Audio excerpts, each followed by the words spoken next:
family, welcome to again Tamil Trading Profit YouTube channel.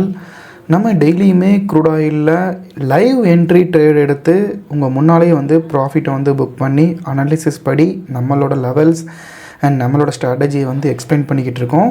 So இதோட third video உங்களோட response, உங்களோட கால் ரொம்பவுமே சந்தோஷமாக இருந்துச்சு. அண்ட் ஹோப் இன்றைக்கான அனாலிசிஸ் பார்க்குறதுக்கு முன்னால் மார்க்கெட் வந்து ரொம்பவுமே வேலிடேட்டாக இருக்குது. ஏன்னா எக்ஸ்பைரி டே வந்து க்ரூட் ஆயிலோட ஆப்ஷனில் வந்து நெருங்கிட்டு இருக்கு. இன்னும் 2 டேஸில் வந்து க்ரூட் ஆயிலோட ஆப்ஷன் எக்ஸ்பைரி இருக்குது, அதாவது April 16. ஸோ அந்த டைமில் மார்க்கெட் வந்து ரொம்பவுமே வாலட்டைலாக இருக்கும். அண்டு அவங்களோட எக்ஸ்பெக்டேஷன் எப்படின்னா ப்ரீமியம் வந்து கலெக்ட் பண்ண தான் எக்ஸ்பெக்ட் பண்ணுவாங்க. விச் மீன்ஸ் மார்க்கெட் எந்த டைரெக்ஷனுமே ஒரு பெரிய மொமெண்டம் இல்லாமல் நியூட்ரலாக இந்த ரேஞ்சிலே போகிறப்ப ஆப்ஷனை பொறுத்தவரை நம்மளோட enemy time value. So time எவ்வளோ ஆக ஈவன் தோ உங்களோட டைரெக்ஷன் வந்து கரெக்டாக இருந்துச்சுன்னா, either up side or down சைடில் உங்களோட டைரெக்ஷன் கரெக்டாக இருந்துச்சுன்னா, இந்த டைம் வேல்யூ இந்த டிகேனால் you are going to facing losses. நீங்கள் உங்கள் டைரெக்ஷன் கரெக்டாகவே இருந்தாலுமே you are going to losses only. So அதுதான் ஆப்ஷனை பொறுத்தவரை ஒரு மிகப்பெரிய டிஸ்அட்வான்டேஜ். ஸோ நான் க்ரூட் ஆயிலில் இன்றைக்கி மார்க்கெட் வந்து கீழே போகும்னு எக்ஸ்பெக்ட் பண்ணி என்னோடய புட் ஆப்ஷனை வந்து நான் வந்து பர்ச்சேஸ் பண்ணியிருக்கேன். ஸோ 8600 புட் ஆப்ஷனை வந்து பர்ச்சேஸ் பண்ணியிருக்கேன். இனிஷியலாக எனக்கு ஒரு ப்ராஃபிட் காட்டிட்டு இப்போ ஒரு மைனஸில் தான் இருக்குது. அண்ட் பரவாயில்ல, என்னோடய ஸ்ட்ராட்டஜி, என்னோடய செட்டப்பை வந்து நான் பிலீவ் பண்ணுறேன். எவ்வளோ வந்து இப்போதைக்கு ப்ராஃபிட்டில் ஓடிட்டுருக்கா, மைனஸில் ஓடிட்டுருக்கான்னு சொல்லி பார்க்கலாம். ஸோ ட்ரேடர்ஸ் இப்போ வர 470 இந்த ரேஞ்சில் வந்து இருக்குது. பார்க்கலாம் ரெக்கவரி ஆகலான்ட்டு. என்னோடக்கான எக்ஸ்பெக்டேஷன் ஒரு 400+ இருந்தால் எனக்கு இன்றைக்கான டே வந்து I am ready to close. இன்றைக்கான டேட்டை வந்து நான் எக்ஸ்பெக்ட் பண்ண மாதிரி ரெடி டு க்ளோஸ்.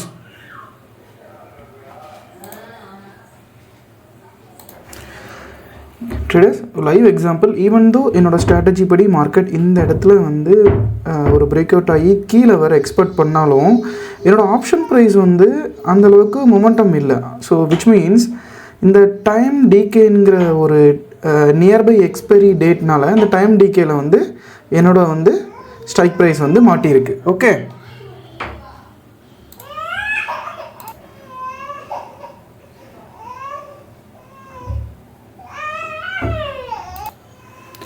பார்க்கலாம் நான் வந்து லாஸ் பண்ணுறேன்னா இல்லாட்டி நான் எக்ஸ்பெக்ட் பண்ண மாதிரி ஒரு 400+ ரூபீஸ் வந்து ப்ராஃபிட்டில் இருக்கிறான்னு சொல்லி பார்க்கலாம். கைஸ் இன்றைக்கி எக்ஸ்பெக்டேஷன் 400+ கூட ஒரு டவுட்ஃபுல்லாக தான் இருக்குது. ஏன்னா ரொம்பவுமே even though seller and பையரோட bits பார்த்தாலே தெரியுது.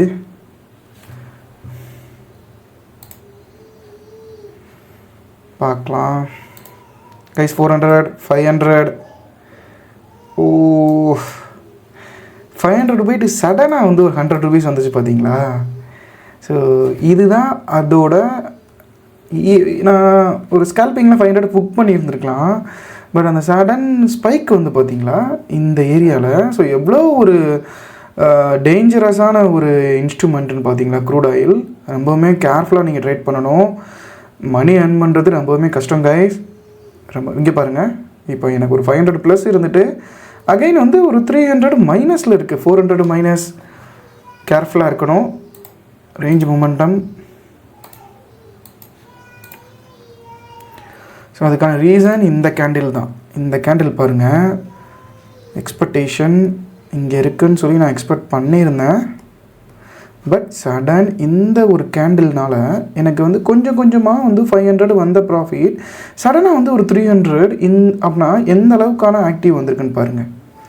இவ்வளோ நேரமாக இருந்த செல்லர்ஸை இங்கே ஒரு குட்டி ஒரு பையர்ஸ் வந்திருக்காங்க, பேனிக் பண்ண வந்திருக்காங்க. இவங்க வின் பண்ணிட்டாங்கன்னா இன்கேஸ் வந்து மார்க்கெட் மேலே போகும். நம்மளோட லாஸஸை வந்து நம்ம ஏற்றுக்கிற பண்பு வேணும். ஸோ மார்க்கெட்டோட எப்போவுமே ஃபைட் பண்ணக்கூடாது.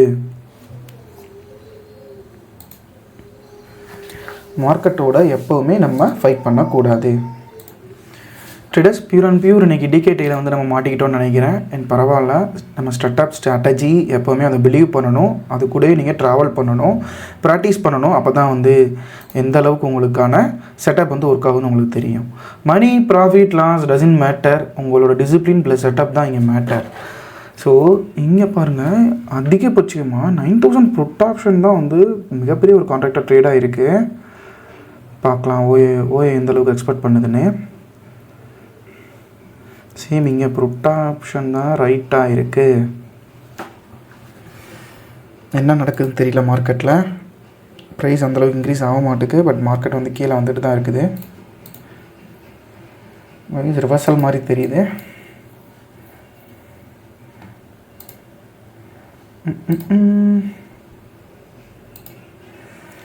ஷார்ட் பில்டப் ஆகிட்டுருக்கு மார்க்கெட்டு.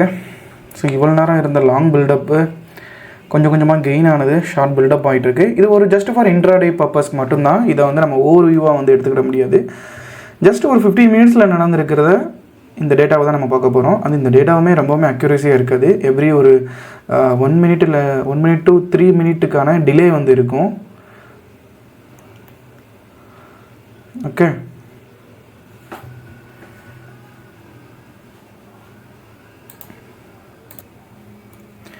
ஆக்சுவலி நான் எக்ஸ்பெக்ட் பண்ணது மார்க்கெட் இந்த ஏரியாவில் வந்து கீழே வரும், என்னோட இன்ட்ராடேக்கான ப்ராஃபிட்டை புக் பண்ணலான்னு.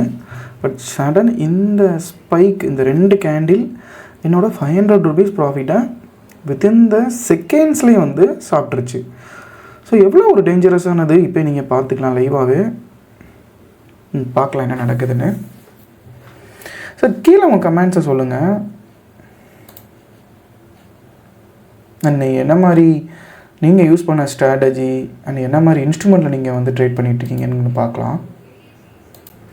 மார்க்கெட் திருப்பி ஒரு சான்ஸ் வந்து நம்ம கொடுத்துருக்கு, டே புக் பண்ணிக்கோன்ட்டு. இந்த ஏரியா தான் என்னை வந்து பேனிக் பண்ணுறாங்க. ஏன் இந்த கன்சல்டேஷன் தெரியல. இதர் டிசிஷன் வந்து யாராவது ஒரு ஆள் ஸ்ட்ராங் ஆகிட்டாங்கன்னா செல்லர் ஆர் பையர் குயிக்காக வந்து அச்சீவ் பண்ணும். இல்லைனா கன்சல்டேஷன்லேயே வந்து மார்க்கெட் கொஞ்சம் கொஞ்சமாக இந்த கீழே வந்தாலுமே இல்லை கொஞ்சம் கொஞ்சமாக மேலே போனாலுமே எனக்கு வந்து ப்ராஃபிட் வந்து வராது. ஏன்னா ஆப்ஷனில் நான் வந்து பை பண்ணியிருக்கேன். இது வந்து ஃபியூச்சர் கிடையாது. ஈவன் தோ என்னோடய ப்ரைஸை நான் ஒரு 120 ருபீஸ் பர்ச்சேஸ் பண்ணியிருக்கேன்னா 150 ருபீஸ்க்கு 1 ஹவராக இந்த ப்ரைஸ் வந்து மேலே போனாலுமே நான் எக்ஸ்பெக்ட் பண்ண ப்ராஃபிட் வந்து மேலே வரதுக்கான வாய்ப்பு இல்லை. அதுதான் இங்கே நடந்துக்கிட்டு இருக்கு. டேட்டு வந்து இங்கே வந்து பாருங்கள், April 16. So which means April 16 அப்போ எக்ஸ்பைரி டே இருக்குது. ஓகே,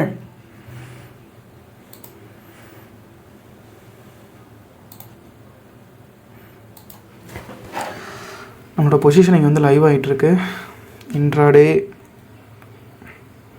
குவான்டிட்டி, ஆவரேஜ் ப்ரைஸ், எடுத்த ப்ரைஸிலிருந்து ஒரு 5 பாயிண்ட்ஸ் மைனஸில் தான் இருக்குது. எக்ஸ்பெக்டேஷன் ஒரு 20 or 10 பாயிண்ட்ஸ்.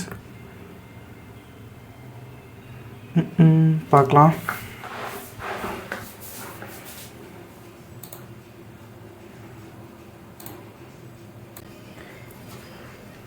ட்ரேடர்ஸ் எக்ஸ்பெக்ட் பண்ண மாதிரி மார்க்கெட் கீழே தான் வந்துக்கிட்டு இருக்குது. பட் என்னோடய ஆப்ஷன் ப்ரைஸ் அந்தளவுக்கு ஏறுற மாதிரி எனக்கு தெரியல. ஈவன் இந்த கேபிட்டலுமே நம்ம காரணம், நம்ம கேபிட்டல் இருந்தால் ஃப்யூச்சரில் வந்து எடுத்துருந்துருக்கலாம். இந்த பாயிண்ட் வந்து அழகாக கேப்சர் பண்ணி இருந்திருக்கலாம். பார்க்கலாம், கேபிட்டலை பில்ட் பண்ணி நம்ம ஆப்ஷன் பண்ணுறது இல்லை செல்லிங் பண்ணி இருந்திருக்கலாம், பரவாயில்ல. ஸோ இந்த மூவ்க்கெலாம் குயிக்காக வந்து ப்ரைஸ் வந்து ஏறி இருந்திருக்கணும். எக்ஸ்பைரி டேனால் கொஞ்சம் கேர்ஃபுல்லாக நம்ம ட்ரேட் பண்ணணும். இங்கே பாருங்கள் இந்த ஸ்பைக்லாம் கைஸ், என்னோடய ஆப்ஷன் ப்ரைஸை வந்து பார்க்கலாம். லைவாக பார்க்க போகிறேன். டேய் மேலே ஏறிடுடா. அழகாக எடுத்துட்டேன் கைஸ், அழகாக எடுத்துட்டேன். 650 rupees which is enough for me. 680. So yeah, நம்ம ஸ்ட்ராட்டஜி வந்து இது இல்லை. பட் எனவே பேனிக் ஆக்கி விட்டுருச்சு மார்க்கெட் வந்து. இன்றைக்கி வந்து நான் ப்ராஃபிட் எடுப்பேனா இல்லையான்ட்டு. என்னோடய எக்ஸ்பெக்டேஷனோட இந்த பேனிக் ப்ளஸ் வந்து இந்த குயிக்காக வந்து க்ளோஸ் பண்ணுறதையுமே நான் கொஞ்சம் ஸ்டாப் பண்ணுறணும். இந்த டிசிப்ளினுக்காண்டி தான் நான் எக்ஸ்பெக்ட் பண்ணிக்கிட்டு இருக்கேன். பட் பரவாயில்ல, மணி பார்க்குறப்ப கொஞ்சம் மைண்ட் வந்து சேஞ்ச் ஆகும். ஏன்னா அப்கமிங் டேஸில் வந்து நான் சேஞ்ச் பண்ணிக்கிற விரும்புகிறேன். நான் ஒரு பொசிஷனாக இருக்க தான் ரொம்பவுமே ஆசைப்பட்றேன். அன்றைக்கி வந்து நான் 680 rupees வந்து பண்ணியிருக்கேன். ஒரு பை, அப்புறம் செல், அப்புறம் எனக்கான ஒரு டேக்ஸஸ் எல்லாம் போகவே எனக்கு வந்து ஒரு 600 இல்லை 580 இருந்தால் which is enough for me. ரொம்பவுமே எனக்கு ஒரு எனஃப் ஃபார் மீ ஒரு டேயில்.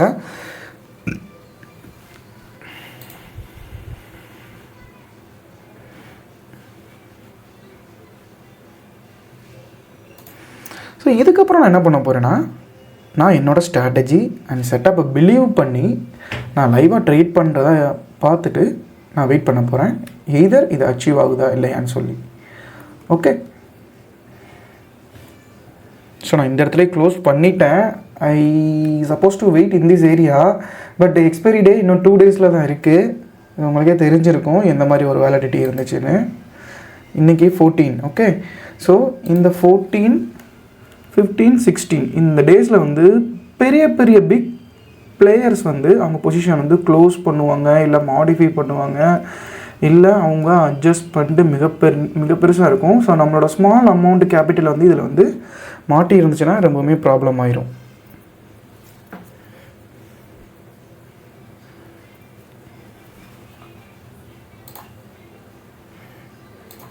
ட்ரேடர்ஸ் நீங்களே பார்க்கலாம் என்னோடய ப்ராஃபிட் என்னென்னு. இதுதான் நான் எடுத்த புட் ஆப்ஷனோட MCX 8600 put option intraday 8 quantity 283 எடுத்திருந்தேன். 292 ஆல்மோஸ்ட் ஒரு 10 பாயிண்ட்ஸ் இல்லை 9 பாயிண்ட்ஸ் தான், பரவாயில்ல. Okay, which is 680 rupees. Okay, இப்போ ட்ரேடர் ப்ரைஸ் பாருங்கள் கைஸ் மார்க்கெட் எந்த அளவுக்கு வாலட்டிலாக இருக்குன்னு பாருங்கள் இன்றைக்கி. ஸோ நான் எடுத்த ப்ரைஸ், புக் பண்ண price, last trading price 282 trade ஆகிட்டு இருக்கு. இன்னும் இருந்திருந்தேன்னா மார்க்கெட் என்னை விட்டு இருந்திருக்காது. ஆக்சுவலாக கம்மிங் டு மீ, நான் ஒரு 9 to 6 ஒர்க் பண்ணுற ஒரு எம்ப்ளாயி. என்னோட ஃப்ரீ ஈவினிங் டைமில் நான் பியூட்டிஃபுல்லாக இருக்கிற MCX மார்க்கெட்டில் வந்து க்ரூட் ஆயில் தென் வந்து நேச்சுரல் கேஸில் வந்து ட்ரேட் பண்ணிகிட்ருக்கேன். ஓகே,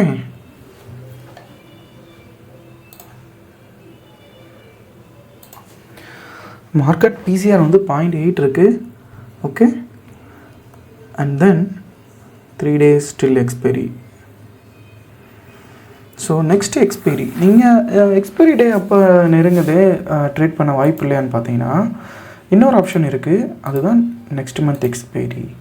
ஸோ இதில் அந்தளவுக்கு லிக்விடிட்டி இருக்காது. நீங்கள் கேர்ஃபுல்லாக ட்ரேட் பண்ணாலும் பொசிஷனாக ட்ரேட் பண்ணலாம், கேரி ஃபார்வர்டு பண்ணி பொசிஷனாக ட்ரேட் பண்ணலாம்.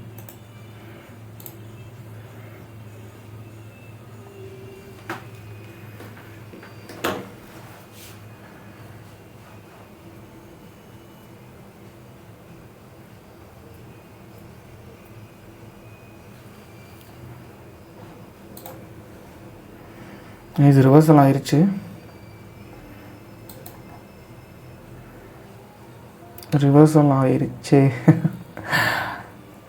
பரவாயில்ல, நம்ம ஏர்லியாக க்ளோஸ் பண்ணதுமே ஓகே தான். ஏன்னா இங்கே ஒரு நல்ல ஒரு சப்ளை ஜோன் மாதிரி இருக்குது.